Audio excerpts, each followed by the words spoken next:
Today, we're talking Halloween. There's going to be some tricks and some treats.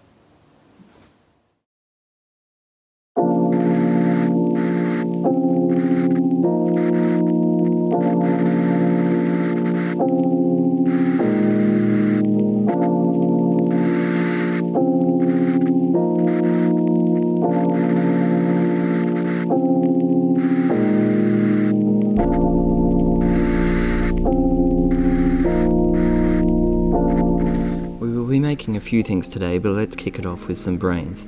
You will need to set up a double boiler, so grab a saucepan with about 5 centimeters or 2 inches of water inside, and a bowl which fits snugly inside, but doesn't touch the water. Bring this to a simmer, add the bowl, and put in 75 grams of unsalted butter and 150 grams of marshmallows. Try to pick all the pink ones to give it more of a brain colour. The double boiler method is going to slowly melt our ingredients, so you'll want to stir it continuously. It will take some time for the marshmallows to melt and you will think nothing is happening, but keep stirring and soon enough you should get to this consistency. Add in a pinch of salt and about 4 drops of red food colouring, but this is optional and can be made without. Add in 150 grams of rice bubbles, rice krispies, or whatever they're called in your country. Stir this to combine. You want to make sure all the cereal is coated with the melted marshmallow mixture. Now we need to form these into brain shapes. You can do this with 2 dessert spoons or pop on some disposable gloves if you have some, as it's pretty sticky mixture. Shape these up, place on a metal baking tray so they look freshly harvested.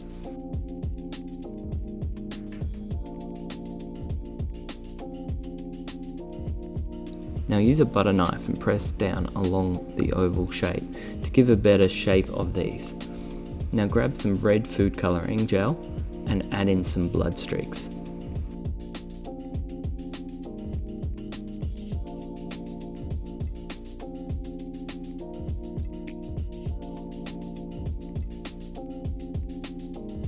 Okay, next up, some vampire teeth cookies. Grab a large bowl and add 225 grams of plain flour, 30 grams unsweetened cocoa powder, 120 grams of rye flour, 170 grams of brown sugar, and half a teaspoon of baking soda and half a teaspoon of salt, as well as 70 grams of unsalted butter. You can pinch this in between your fingers until it resembles sand, or put it all in a food processor and pulse till you reach a sand consistency. Measure out 85 grams of honey, 60 ml of whole milk, and 1 tablespoon of vanilla extract. Stir well and add to your bowl. If you don't have a food processor, then stir it with a spoon.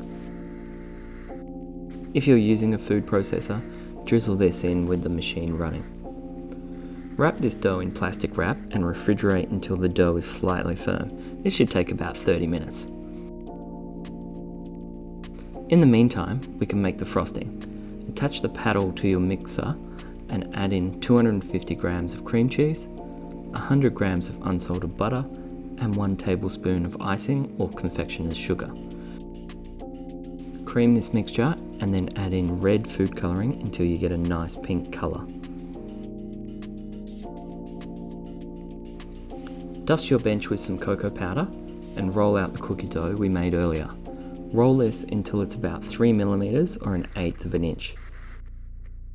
Now with a large cookie cutter, about 10 centimeters or 4 inches, cut out some rounds and place them on a lined baking tray and place into a preheated oven, set to 180 degrees Celsius or 350 degrees Fahrenheit.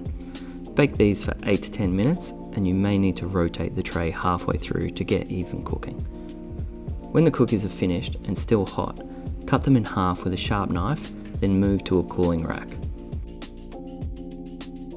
To assemble these, you will need the frosting we made earlier, some mini marshmallows, and some slivered almonds. Spread about 1 tablespoon of frosting using a butter knife or an offset spatula onto each cookie half, and starting from the center, place the mini marshmallows side by side along the entire curved edge.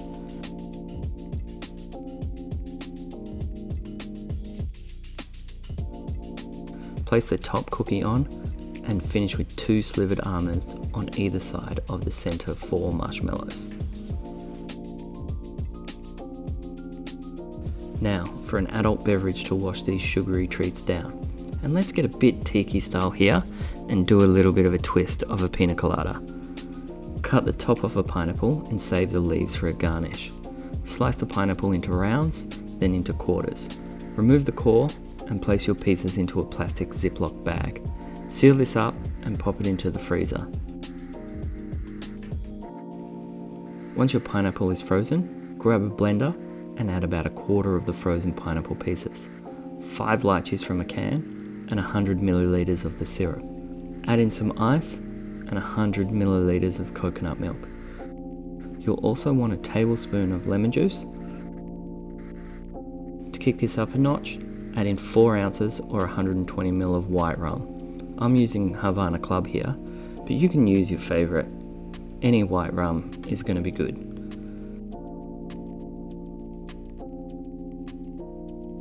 Blend that up, grab your best scary tiki glass and pour yourself a nice tall cocktail.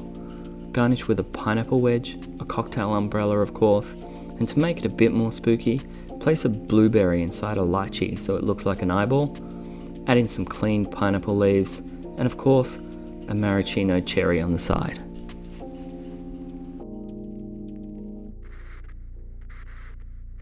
There you have it.